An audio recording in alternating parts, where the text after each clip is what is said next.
తమ్ముడు.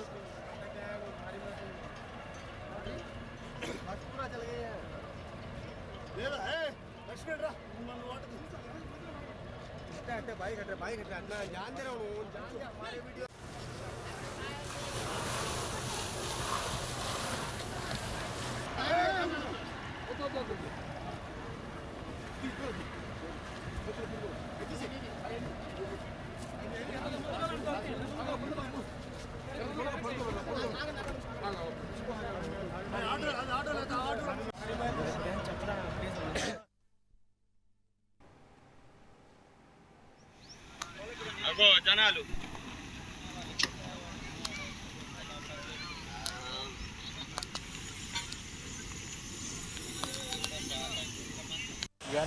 టైర్ల కాడ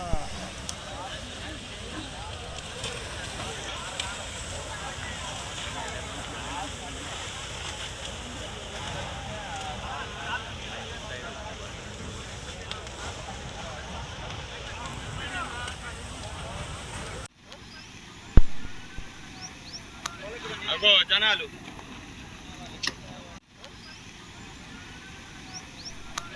అగో జనాలు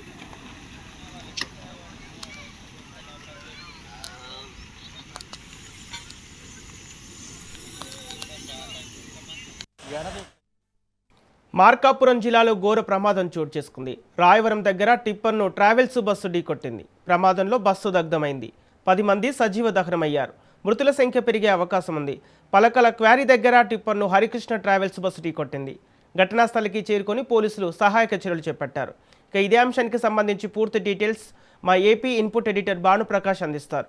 భానుప్రకాష్, చెప్పండి, మార్కాపురం జిల్లాలో ఈ ప్రమాదం ఎలా జరిగింది? సాంకేతిక కారణమా, బస్సు డ్రైవర్ నిర్లక్ష్యం అనుకోవాలా?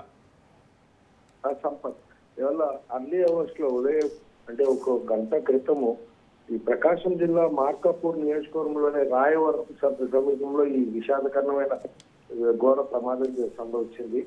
ఈ బస్సు ఎక్కడ జగిత్యాల నుండి ఈ పొదిలి వైపు వెళ్తున్న హరికృష్ణ ట్రావెల్స్ కి సంబంధించిన బస్సు అతి వేగంతో ఈ పలకర్ కాని ప్రాంతంలో రహదారిపై టిప్పర్ ని ఢీకోవడంతో ఒక్కసారిగా మంటలు వ్యాపించాయి. బస్సు ఎంత వేగంగా వచ్చే ఢీకుందంటే ఆ బస్సు ఢీకున్న దాటికి బస్సులోని డీజిల్ ట్యాంక్ పగిలిపోయి ఉండవచ్చునని ప్రాథమిక అంచనా ఉంది. ఆ డీజిల్ ట్యాంక్ పగలడంతో అక్కడ సెకండ్ల వ్యవధిలో మంటలు బస్సు మొత్తం వ్యాపించాయి. అక్కడ లోపల చిక్కుకున్న ప్రయాణికులు బయటికి రాలేనంత స్పీడ్ గా ఈ మంటలు వ్యాపించడం జరిగాయి. ప్రత్యక్ష సాక్షులు అక్కడ దగ్గరలో ఉండే వాళ్ళు చూసి స్థానికులు ఏమన్నారంటే ఈ మంటలు ఆ బస్సు ఢీకున్న సెకండ్ల వ్యవధిలోనే వ్యాపించడంతో అక్కడ ఉన్న ప్రయాణికులకు అసలు ఏం జరుగుతుందో కూడా తెలియనంత సమయంలోపే బస్సు ఒకటేసారి నిప్పులు పొలిమగా మారిపోయిందని చెప్తున్నారు. ఈ ప్రమాదం జరిగిన బస్సులో సుమారు 30 నుండి 40 మంది ప్రయాణికులు ఉన్నట్టు ప్రాథమిక సమాచారం అందుతుంది. అందులో మంటలు వ్యాపించడంతో 10 మంది పైగా సజీవ దహనం అయి ఉండొచ్చు. అంతకు మించి కూడా మృతుల సంఖ్య పెరిగే అవకాశం ఉందనే సమాచారం ఉంది.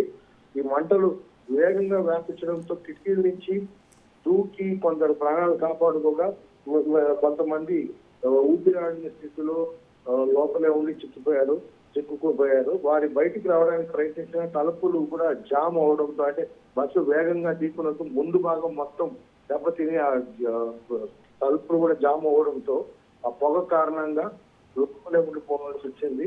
బయటికి రాలేని పరిస్థితిలో నిస్సహాయ స్థితిలో ఈ పొగ మధ్యలో ఊపిరాడక చిక్కుకోవడం జరిగింది.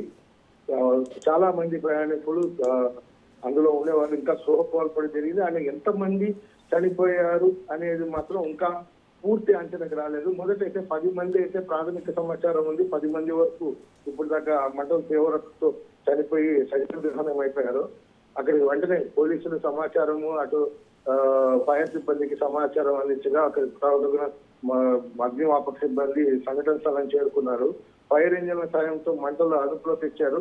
బస్సు మాత్రం అస్థి పంజరంలా కాలిపోయింది. ఇప్పుడు ప్రధానంగా పోలీసులు ఇంకా ఎంతమంది చనిపోయారు, ఇంకా ఎంతమంది చిక్కుకొని ఉన్నారు లోపల అనేది ఒక ప్రాథమిక అంచనాకైతే పూర్తి రాలేదు. ప్రస్తుతం గాయపడిన కొంతమందిని మాత్రం మార్కాపురం సమీపంలో ప్రభుత్వ ఆసుపత్రికి తరలించారు. క్షతగాతులు కొందరు పరిస్థితి అయితే విషమంగా ఉన్నట్లు అక్కడ వైద్యులు కూడా తెలియజేశారు. ఓకే భానుప్రకాష్, ఈ ప్రమాదంపై బాధితులు ఏమంటున్నారు? బాధితులు అంటే ఇది తెల్లవారుజామున కావడంతో బాధితులు ఇంకా అంటే గాఢ నిద్రలో ఉన్నారు. ఆ నిద్రలో ఉండే సమయంలో తమకు ఏం జరుగుతుందో కూడా అర్థం కాని స్థితిలో ఒక్కసారిగా మంటలు వ్యాపించాయి. లోపల ఒకటే గందరగోళం ఏర్పడింది. అండ్ బయటికి రావడానికి కూడా ఆ తలుపులు అనేది ఏవైతే జామ్ అయిపోయాయో దానివల్ల బయటికి రాలేని స్థితిలో లోపల గందరగోళం నెలకొందని, ఆ తర్వాత 2 నిమిషాల వ్యవధిలో మొత్తం బస్సు తగలపడిపోవడం కళ్ళ ముందే చూసామని చెప్పి అంటారు. ఓకే భానుప్రకాష్, ఇప్పుడు ఘటనా స్థలికి స్థానిక ప్రజా ప్రతినిధులు చేరుకున్నారా? ఈ ఘటనపై ప్రభుత్వం నుంచి ఎలాంటి స్పందన ఉంది? ఇప్పటికే ప్రభుత్వం నుంచి ఈ సంఘటనపై ముఖ్యమంత్రి కార్యాలయం ముందు కూడా తీవ్ర దిగ్భ్రాంతి వ్యక్తం చేసింది. అక్కడికి స్థానిక ఎస్పీ మరియు ఇతర కూటమి పార్టీ నాయకులు కూడా అక్కడికి చేరుకున్నారు. క్షతగాతుల్ని కాపాడి వాళ్ళకి మెరుగైన వైద్యం అందించే దాన్ని అధికారులు ఈ పాటికే వాళ్ళని హాస్పిటల్కి తరలించడం జరిగింది. అసలు ప్రమాదానికి కారణం ఏంటి అనేది ప్రాథమికంగా భావిస్తున్న పోలీసు వాళ్ళు అయితే ఆ బస్సు మితిమీరిన వేగం మలుపు కావడంతో, మలుపులో మితిమీరిన వేగంతో బస్సు రావడంపై ఒకసారిగా టిప్పని తిప్పుకుంటే ఈ ప్రమాదం జరిగిందని మాత్రం ఒక ప్రాథమిక అంచనా ఇచ్చింది. సాంకేతిక లోపం అనేది కూడా వీటిలో ఉండకపోవచ్చు, కేవలం అతి వేగమే ప్రమాదానికి కారణం ఉండొచ్చు అని కూడా అధికారులు చెప్తున్నారు. ఈ ప్రమాదంపై బస్సు డ్రైవర్ ఏమంటున్నారండి? ఇప్పుడు బస్సు డ్రైవర్ అయితే ఇదే ప్రమాదంలో అంటే బస్సు డ్రైవర్ ఎవరని గుర్తించలేని స్థితిలో ఉంది. ఎందుకంటే ముందు భాగం నుంచి బస్సు మొత్తం కాలిపోవడం జరిగింది. డ్రైవర్ పరిస్థితి ఏంటి అనేది ఇంకా తెలియదు. అతను కూడా గాయాలై లేక చనిపోయాడో తెలియదు. మొత్తానికైతే హాస్పిటల్కి తరలించడం జరిగింది డ్రైవర్ని కూడా. ఓకే భానుప్రకాష్, ఇప్పుడు మృతి చెందిన గాయపడిన బాధితులకు ప్రభుత్వం నుంచి ఎలాంటి భరోసా ఇచ్చే అవకాశం ఉంది? ఎక్స్గ్రేషియా ప్రకటించే అవకాశాలు ఏమైనా ఉన్నాయా? ఇప్పుడే ప్రమాదంపై ప్రభుత్వం స్పందించింది. ప్రభుత్వ అధికారుల్ని తక్షణం మెరుగైన సేవలు అందించడానికి పురమాయించింది. అక్కడికి అధికారుల్ని కూడా ఆదించి అధికారులు కూడా అక్కడ సంఘటన స్థలానికి అధికారులు కూడా పంపించడం జరిగింది.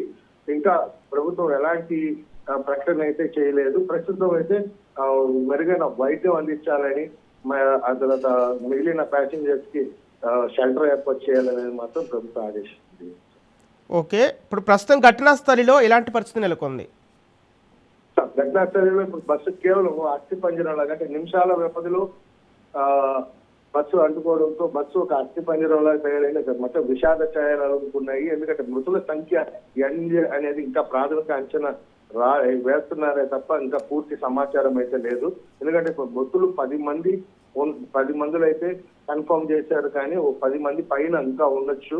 ఎంతమంది మృతులు, ఎందుకంటే అక్కడ ఉన్న బస్సులో చిక్కుకుపోయిన ప్రయాణికుల బాడీలు ఖాళీ సజీవ దహనమై గుర్తుపట్టలేని స్థితిలో ఉన్నాయి. ఎంతమంది అనేది ఇంకా పూర్తి అంచనా రాలేదు. ప్రస్తుతం అధికారులు ఆ అంచనా వేసే ప్రయత్నంలోనే ఉన్నారు. ఓకే భానుప్రకాష్, ఇప్పుడు మృతి చెందిన వారి ప్రాథమిక వివరాలకు సంబంధించిన అప్డేట్స్ పోలీసుల విచారణలో ఏమైనా బయటకు వచ్చాయా? ప్రస్తుతం పోలీసులు సంఘటన స్థలాన్ని చేరుకున్న తర్వాత కొంతమందికి మెరుగైన వైద్యం కోసం హాస్పిటల్ తరలించారు. ముఖ్యంగా మిగతా ప్రయత్నాలు అంటే ఒక స్వల్ప మంది తప్ప మిగతా ప్రయాణికులందరూ ఇప్పుడు ఆ షాక్ లో నుంచి ఇంకా తేరుకోలేదు. పోలీసులు ప్రస్తుతం విచారణ అయితే జరుపుతున్నారు. Okay right, thank you Bhanuprakash.